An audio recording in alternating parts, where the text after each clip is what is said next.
Sur le même sujet, peut-on perdre son âme? Sur la négative, j'appelle M. Guillaume Ouattara.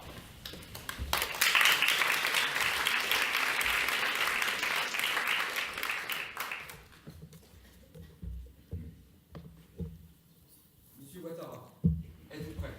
Oui, je le suis. Vous avez la parole. C'était une journée comme le printemps sait en faire des centaines. Ni trop chaude, ni trop froide, mi-cuite en quelque sorte. Dehors, les arbres bourgeonnaient, les oiseaux chantaient, mais dans un petit pavillon de banlieue, le jeune Lucas, 13 ans, poussa un cri strident comme seuls les préadolescents en ont de secret. Il dévala 4 à 4 les marches des escaliers de sa maison et alla voir sa mère. « Maman, maman, s'exclama-t-il apeuré, j'ai perdu mon âme. » Sa mère poussa un long et douloureux soupir, le regarda et lui répondit « Ton âme, tu as perdu ton âme d'enfant ?»« Oui, je pensais pourtant que je l'avais protégée, dit-il, mais il semblerait que mon âme ait préféré se faire la malle. » C'est donc la mort dans l'âme, ou plutôt la mort sans son âme, qu'ils entamèrent de longues recherches. Pas un seul recoin de la maison n'échappa à leur quête effrénée. On fouilla partout, derrière les rideaux, sous le canapé, dans les tiroirs de la vieille commode, mais impossible de remettre la main sur son âme. Les jours passèrent, puis les semaines aussi.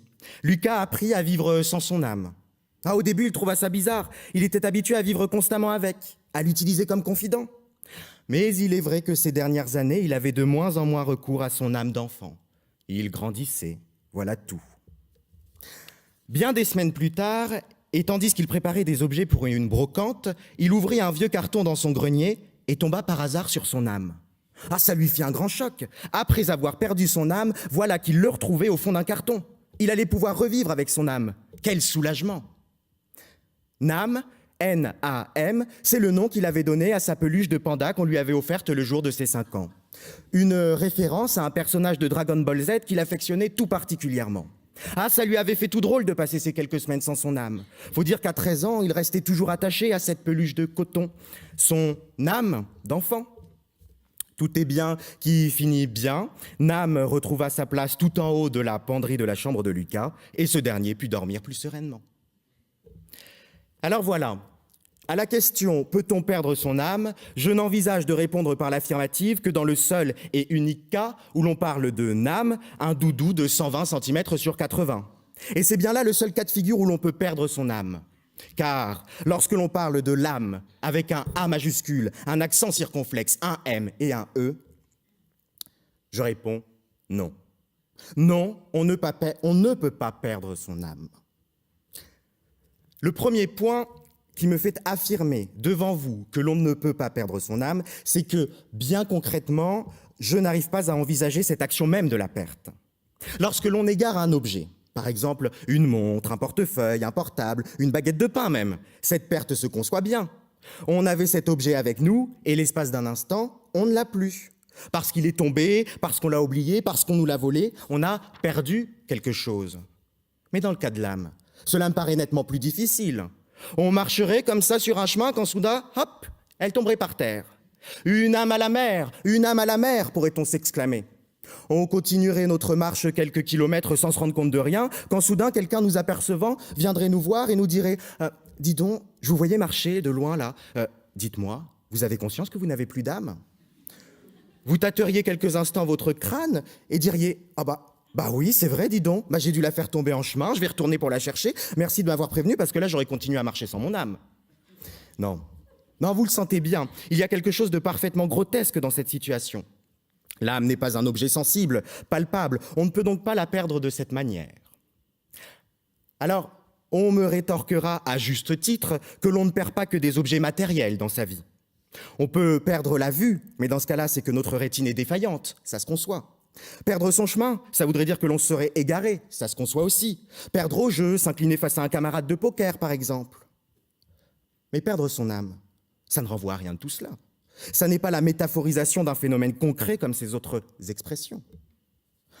En outre, si l'on affirme que l'on peut perdre son âme, cela voudrait donc dire que l'on pourrait vivre sans âme après avoir passé une partie de son existence en sa possession.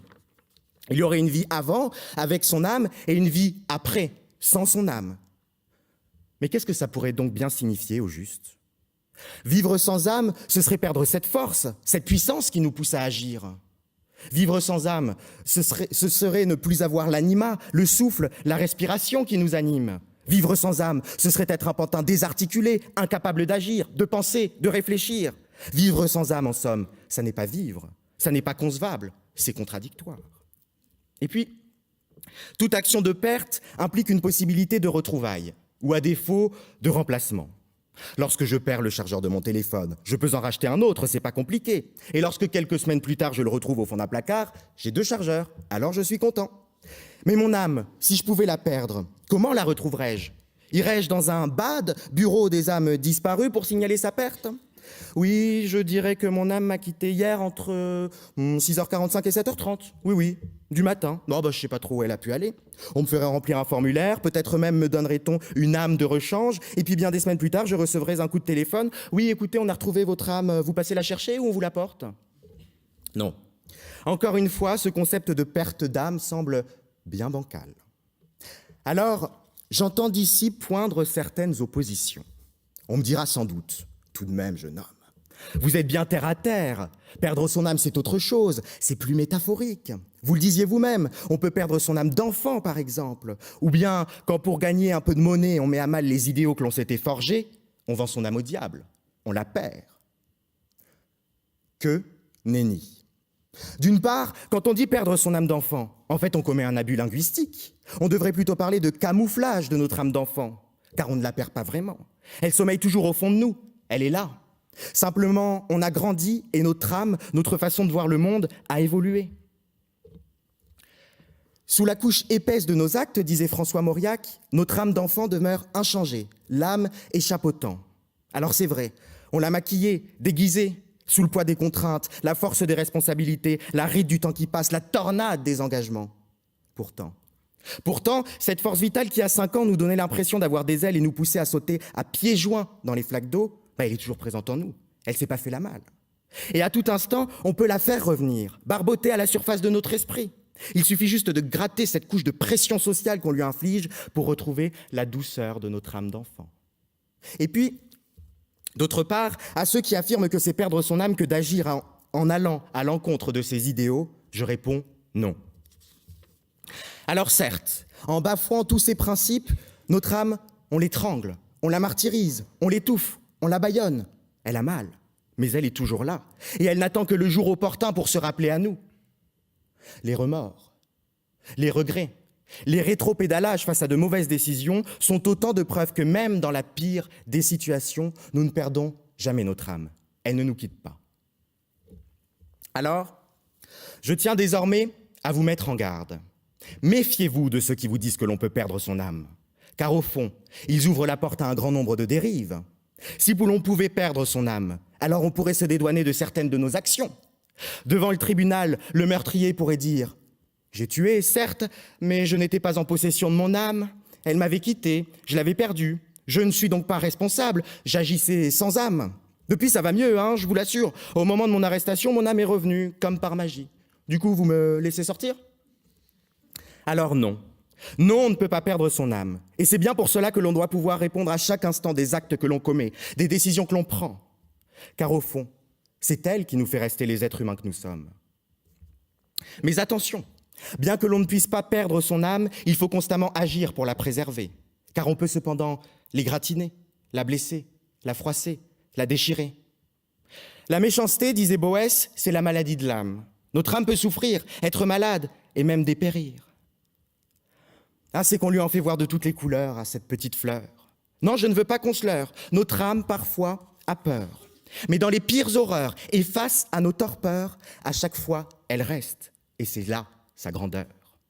Subtile, docile, fragile, on l'étouffe tellement parfois qu'on dirait presque qu'on l'a perdue.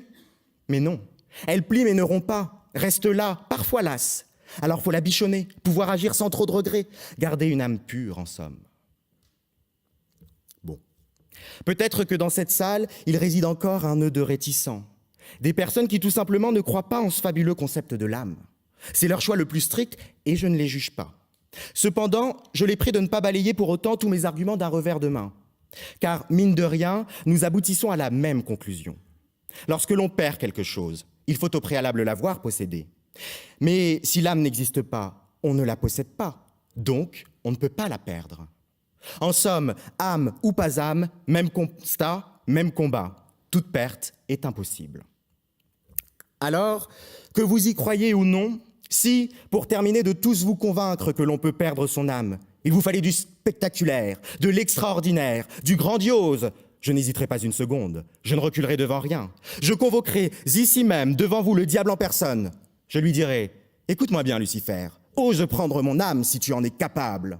Et je peux vous assurer, vous certifier que rien, strictement rien ne se passerait puisque j'ai la certitude que je ne peux pas perdre mon âme.